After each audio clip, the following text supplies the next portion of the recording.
countless people suffer the exhausting pain of feeling powerless, constantly falling victim to the manipulation, office politics, and hidden agendas of those around them. To solve this, we usually try to work harder, play by the rules, and be completely honest, unknowingly making ourselves easy targets for those who are more cunning. In the 48 Laws of Power, Robert Greene shatters these illusions, revealing the timeless, sometimes ruthless strategies used by history's greatest figures to master the ultimate game of control. By listening to this book, you will uncover the hidden dynamics of human behavior and learn how to turn any situation to your advantage. Click to discover these forbidden secrets, outsmart your rivals, and never be a pawn in someone else's game again. Right. And welcome. We're so glad to have you with us today for this custom deep dive. Our mission today is highly specific and I think incredibly practical. We're unpacking 10 highly potent laws from the text to give you basically a shortcut. Yeah, a shortcut. A shortcut to being well informed about the hidden games of power that are quite literally happening all around you every single day. But before we jump into the material, it is important to establish some ground rules for our discussion today. As we go through these sources, you are going to hear about historical strategies that are undeniably ruthless, manipulative, and often morally ambiguous. Very ambiguous. Exactly. Our goal today is not to judge these actions or to endorse them for your everyday life. Strictly speaking, we are here to act as your impartial guide. We want to help you synthesize and understand the realities of human nature and power dynamics exactly as they are presented in the text. Think of it as, studying the playbook of the opposing team so you're never caught off guard. Okay, let's unpack this. I want to dive right into our first major theme, which is the power of words and appearances. Starting with Law 4. Always say less than necessary. And there's this one story from the research that absolutely blew my mind, and it's about the pop artist Andy Warhol. Oh yeah, the interview strategy. Yes. Early in his career, Warhol had this brilliant revelation. He realized that trying to persuade people with words was practically impossible. They would just argue or push back. So he discovered he actually held far more power when he simply shut up. Which is so counterintuitive for an artist trying to get famous. Exactly. By giving these incredibly vague, short answers to interviewers and critics, he forced people to project their own meanings onto his art. And then, on the complete opposite end of the spectrum, you have King Louis XIV of France. Right. His power wasn't based on being an eccentric artist, obviously. It was rooted in this terrifying, majestic silence. When ministers would present a complex issue to him, he would just say, "I shall see," and then stare at them in complete silence. Which is a brilliant example of asymmetric information warfare. Ooh, I like that term. Well, it's true. When you're operating at a high level, every word you speak is a data point you are handing over to a potential rival. By explaining yourself, you might feel like you are building a bridge, but strategically, you are just giving away your leverage. By maintaining silence, Louis XIV denied his ministers any data. It forces the other party to scramble, to fill the void, and inevitably, they start nervous rambling. That is the exact moment they reveal their own hidden intentions and strategic weaknesses. So silence denies them data.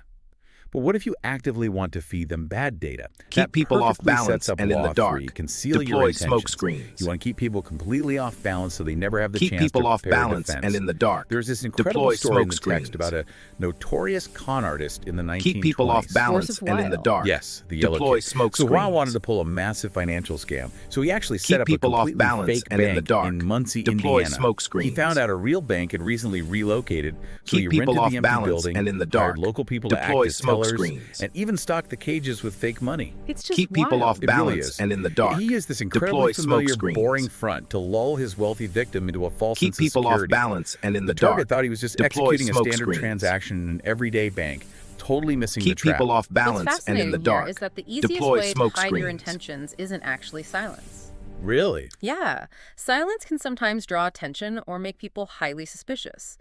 The most effective smokescreen is often false sincerity. Wow. You talk endlessly and passionately about fake goals and decoy desires. By appearing radically transparent about these fabricated plans, you send your rivals on time-consuming wild goose chases. They trust the appearance of your sincerity, and by the time they realize your true operational intent, it is far too late to countermaneuver. I love that. Hide the truth in plain sight by throwing a bunch of fake truths at them. But words and smokescreens can only get you so far.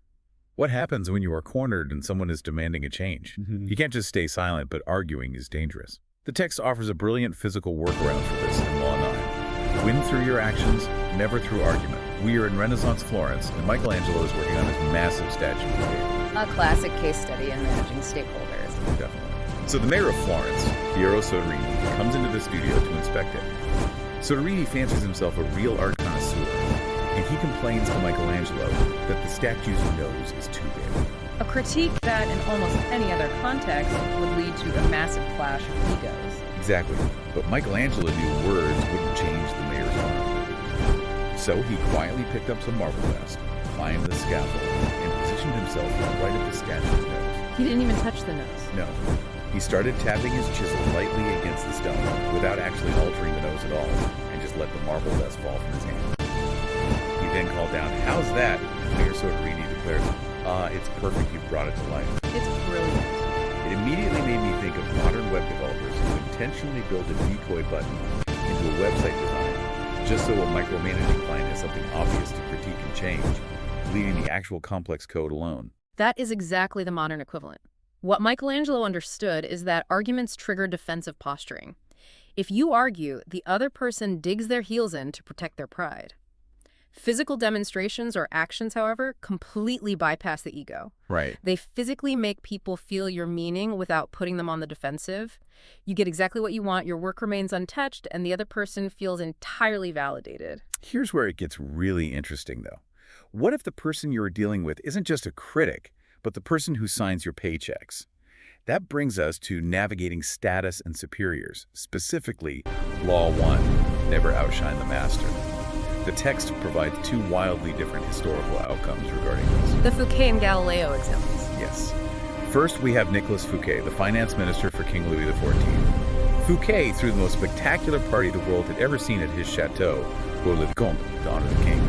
We are talking exotic foods, a new play by Molière, dazzling fireworks. He really went all out. He thought he was proving his irreplaceable worth to the king. But he inadvertently offended the king's vanity by showing off his own wealth. The very next day, Fouquet was arrested and spent the last 20 years of his life in solitary confinement. Very harsh lesson. To say the least. Now, contrast that with Galileo. When Galileo discovered the moons of Jupiter, he didn't just take the glory. He dedicated the discovery to his powerful patrons, the Medicis. He claimed that Jupiter was the symbol of the Medici dynasty, and the 4 newly discovered moons represented the 4 Medici brothers. He literally aligned their family with the cosmos. And it worked beautifully. They were thrilled, and he secured funding for life. It is a critical lesson in managing upward. Leaders, regardless of their outward confidence, possess massive insecurities. They need to feel comfortably superior. Fouquet made his master feel diminished. Galileo made his master feel like a deity. Oh, wait, let me play devil's advocate here. If I'm constantly making my boss look like the genius, don't I risk stunting my own career? Yeah. How do you actively puff up their vanity without becoming totally invisible to the higher-ups? It is a delicate balance of controlling the narrative optics. You do not make yourself invisible. You make yourself the indispensable architect of their success.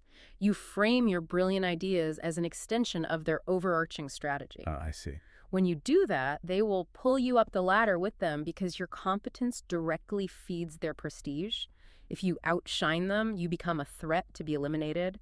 If you amplify them, you become a deeply protected asset. That makes perfect sense. Leverage their platform.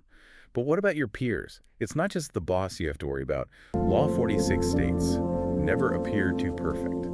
The text warns that appearing flawlessly competent breeds a very specific, toxic kind of enemy. Yes, it breeds enemies fueled by envy. Envy is highly destructive because it operates entirely in the shadows. A peer won't openly admit they are envious of your success. Instead, they will find passive-aggressive ways to undermine your projects or criticize your character behind closed doors. To mitigate this, you have to engage in tactical self-deprecation. So how exactly do you do that without looking incompetent in a high-stakes corporate environment? You never fake a flaw in your core competency. Instead, you display a minor, harmless defect. You admit to being terrible at something trivial, or you ask an envious peer for their advice on a subject they excel in. Oh, that's clever. By doing so, you deliberately hand them a small piece of superiority. It deflects the envy, making you appear approachable and human rather than an intimidating monolith. I see. So it's about managing their emotional reaction to your success. But what if you have truly radical, unconventional ideas? How do you maintain your own identity and vision without becoming a target for all that corporate envy and fear. Lesson 7. That is law Think as for you you. like, but behave like Think others. as you like, Master the but behave like camouflage. others. The survival stories Lesson for this one 7. are Think as you Very like, intense. but behave Tommaso like others. Campanella, a philosopher Master who the held radical camouflage. beliefs during the Spanish Inquisition. Lesson 7. survive, Think he as you literally like, feigned but behave like madness. others. Then he wrote a Master book the that outwardly camouflage. supported the strict orthodox Lesson beliefs of the 7. time, but if you knew Think how to as you read like, it, but you'd behave subtly like mock others. them. Master He the hid his true camouflage. radical thoughts behind a facade Lesson of 7. complete conformity. Think as you We like, see the but same behave like dynamic with the others. Marranos. Master Right, the Spanish camouflage. Jews forced to convert. Lesson 7. They outwardly Think as you practiced like, but Catholicism, behave like flawlessly others. attending church, Master the displaying camouflage. crucifixes, while secretly Lesson 7. maintaining their true Think as you faith like, behind but closed behave like doors. others. The overarching Master the analytical camouflage. takeaway here is that flaunting Lesson 7. highly unorthodox Think as you like, ideas but makes the behave like majority others. feel judged Master and the inferior. camouflage. In corporate cultures, Lesson much like 7. historical Think as you societies, like, will but behave always like find a way to others. punish you for Master making the them feel that way. camouflage. Absolutely. Society demands a certain baseline of conformity. The strategic move is to blend in, to show outward respect for the prevailing customs in the established company culture. Save your true originality and your disruptive thoughts for a trusted circle of tolerant allies. Outwardly, you are the ultimate team player. Inwardly, you maintain your absolute intellectual freedom. It's a brilliant way to protect your energy and avoid unnecessary battles. So, assuming you've maintained your cover, when you finally do decide to make a move, how should you execute it? Law 28 says, enter action with boldness. The text makes it clear that timidity is downright dangerous.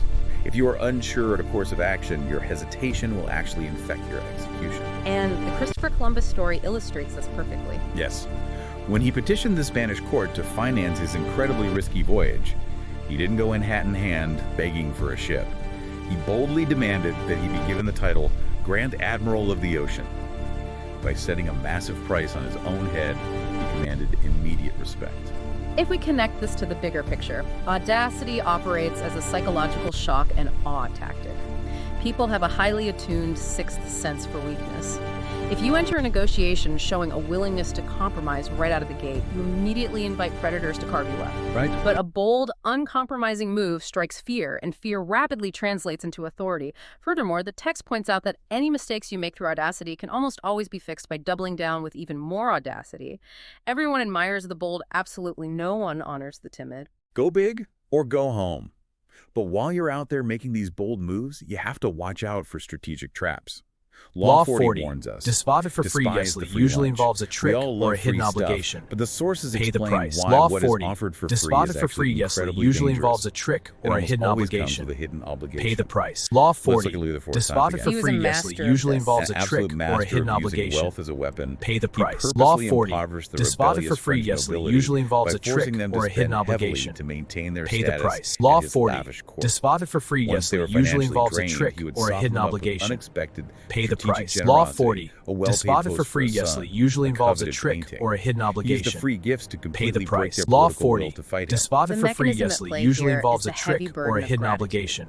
When you Pay accept the something price. for Law free, 40. you implicitly Despotted for owe free, the yes, giver. usually You are involves now a trick tied to or their a hidden agenda. obligation. In a modern Pay the networking price. context, this is the vendor who constantly takes you out for lavish dinners, or the colleague who eagerly offers to take a difficult task off your plate without being asked. It feels nice in the moment. But they are buying leverage.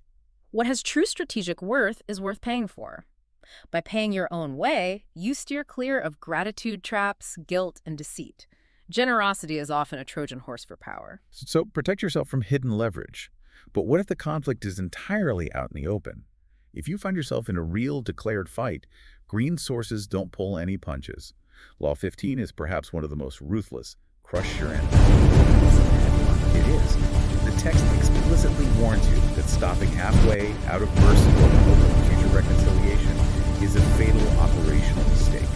The text uses the metaphor of the half-dead viper. If you crush a viper but leave it alive, it doesn't learn a lesson and become your friend. It just retreats, nurses its venom, and waits to bite you when you're distracted. We see this historically with Mao Zedong. Right, against the nationalists. Yes, exactly. In the 1930s, the Chinese nationalists had Mao's communist forces completely on the run. But the nationalists stopped halfway. They didn't completely annihilate his army. Mao used that retreat to recuperate, gain combat experience, and eventually return to utterly destroy the nationalists. It is a harsh reality, but we must view it through a strict analytical lens. When a rival is genuinely out to get you, perhaps attempting to orchestrate your firing or sabotage your department, showing pity, often just gives them the time and space to regroup. If you leave them with options, they will eventually use those options against you. Complete victory means denying your opponent any room to maneuver. Leaving nothing to chance. Exactly. If you defeat an adversary in a corporate setting, you don't leave them in a position where they retain access to your resources or data.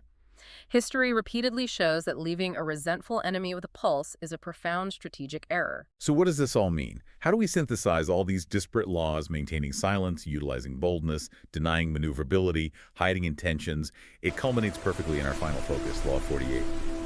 Assume formlessness. To bring this all to a grand conclusion, we look again at Mao Zedong, specifically his overarching strategy in warfare. Mao was heavily influenced by the ancient Chinese board game Weiqi. Which is very similar to Go. Right.